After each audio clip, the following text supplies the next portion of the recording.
Los Angeles has a particular way of handling breakups. In most places, people argue over who keeps the sofa, but in Beverly Hills, they argue over who keeps the view. And inside Carson Law Group, on a floor high enough that the air feels a little thinner, two people who once built a life together are here to take it apart. Not in anger. Not yet. Just one document at a time. Chip Wright walks in first. Gentle guy. Hawaiian shirt. Looks like he was on his way to a barbecue but took a wrong turn into a divorce mediation. Gladys comes in behind him, composed, decisive. There's history in her eyes, but she keeps it tucked away behind the hair, the makeup, the posture. She didn't come here to lose anything. And then the lawyers.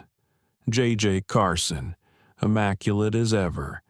The kind of suit that doesn't just get tailored, it gets engineered. A calm face that has seen a lot of breakups but takes all of them seriously.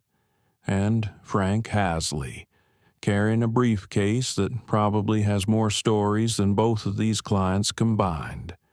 He's been practicing since fax machines were considered witchcraft.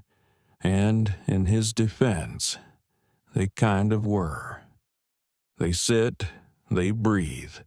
Documents slide across the table, pins click, and the quiet kind of fills in the room. For a minute, they almost look like four people negotiating brunch plans instead of a life split. There's something gentle about that moment. A reminder that endings aren't always explosions. Sometimes they're just quiet decisions. Surprisingly, things go smoothly. The house, done. Cars, done. Bank accounts, done. A small pause, a breath, but still, done.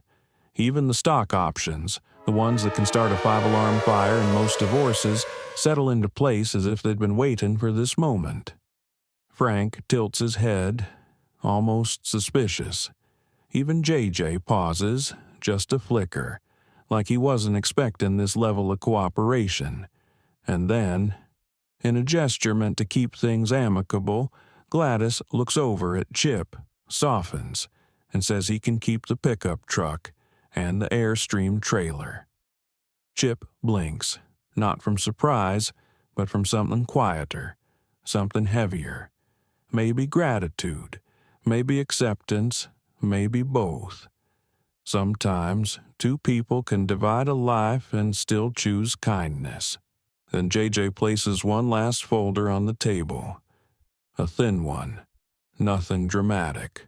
Just a single word written neatly across a tab. Ralph. And that's when the quiet changes. Frank's shoulders tighten. Gladys inhales, barely noticeable. Chip, for the first time, sits up a little straighter. There are things in life you can divide, and there are things you can't. Gladys will be seeking primary custody of Ralph. It's not a dramatic moment. Not the movie version where music swells and someone storms out.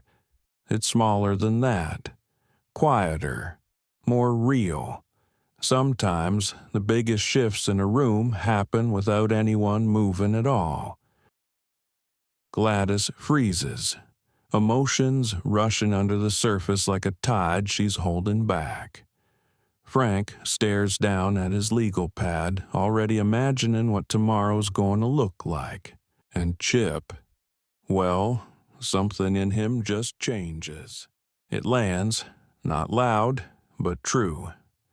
There's a difference between losing a house and losing a companion. A house and pets are property on paper. At least that's where the law places them. But living with a dog teaches you that value isn't only measured in deeds or documents, it's measured in love. Later that afternoon, Chip tries to shake it off. He packs his truck and loads the trailer for a weekend fishing trip with Ralphie.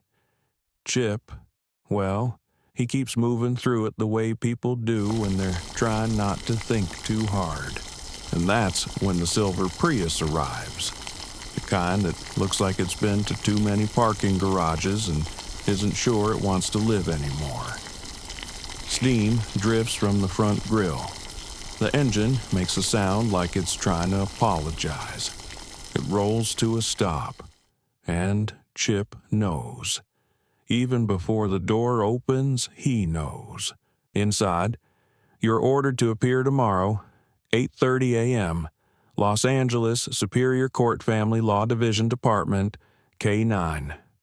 No drama, just truth, heavy and simple. Chip exhales. Ralph nudges his hand, and for a moment, it's just a man and his dog trying to understand what comes next. A man and a dog, holding on to each other in the middle of everything changing. Tomorrow will bring lawyers, courts, and a judge with her own stories to carry. But tonight, it's just these two, under a fading sky, trying to breathe. The next day in Department K9. Do you solemnly swear that the testimony you are about to give in this matter shall be the truth, the whole truth, and nothing but the truth? Under Family Code Section 2605, the court is required to evaluate not merely who claims ownership of the animal, but who has consistently acted in the pet's best interest. My task is to determine which party has served as the primary caregiver, who can provide a stable and secure environment, and which placement will best support Ralph's overall well-being. I will not focus solely on purchase receipts or registration forms. Pets are treated differently under this statute.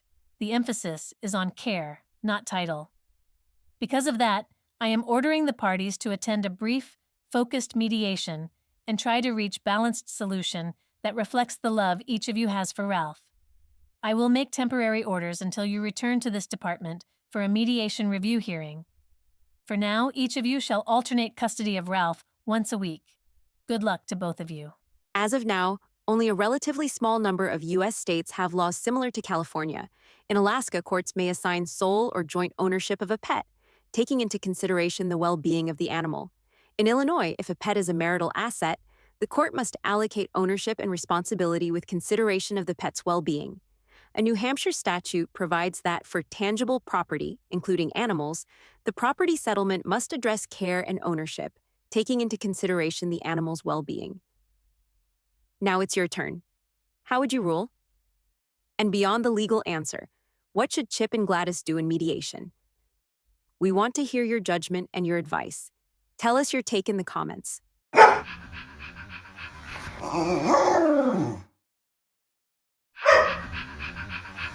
Oh,